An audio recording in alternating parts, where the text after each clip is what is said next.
આવાજ ન્યૂઝમાં આપનું સ્વાગત છે। ઓમકાર સેવા મિશન ચેરિટેબલ ટ્રસ્ટની સાધારણ સભા યોજાઈ। તારીખ 14/12/2025 ને રવિવારના રોજ સાંજે પંડિત દીનદયાલ સેવા ભવન બુડાસણ ખાતે ઓમકાર સેવા મિશન ચેરિટેબલ ટ્રસ્ટની વાર્ષિક સાધારણ સભા ઉત્સાહસભર યોજાઈ। સભાના પ્રારંભે માં ભારતીના ચરણે દીપ પ્રાગટ્ય કરી સેવા મિશન સંસ્થા સાથે સંકળાયેલા સદસ્યોના સદગત પરિવારજનોને સાદર શ્રદ્ધાંજલિ પાઠવવામાં આવી। ત્યારબાદ સ્વાગત પ્રવચન સાથે મંચસ્થ મહાનુભાવોનું સ્વાગત અને સન્માન કરવામાં આવ્યું।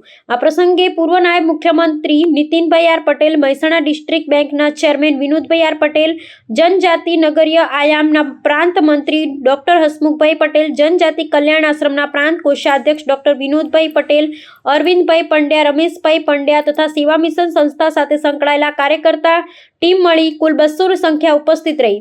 ટ્રસ્ટના મંત્રી બળદેવગીરી ગોસ્વામી ટ્રસ્ટના હિસાબોનું વાંચન તથા ટ્રસ્ટની પ્રગતિનો અહેવાલ રજૂ કર્યો।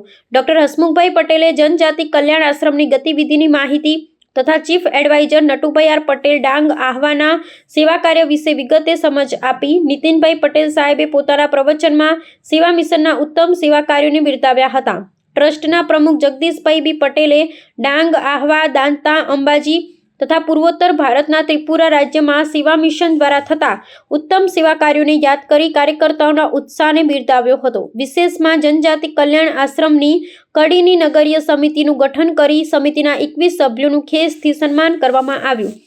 ઓમકાર સેવા મિશન ટ્રસ્ટમાં 32 નવી આજીવન સભ્યોની પ્રવેશ યાદી જાહેર કરવામાં આવી। અંતે આભાર દર્શન તથા પૂર્ણ વંદે માતરમ ગાનથી સાધારણ સભાનું સમાપન કરવામાં આવ્યું। રિપોર્ટર ભાવેશ પરીખ, કડી।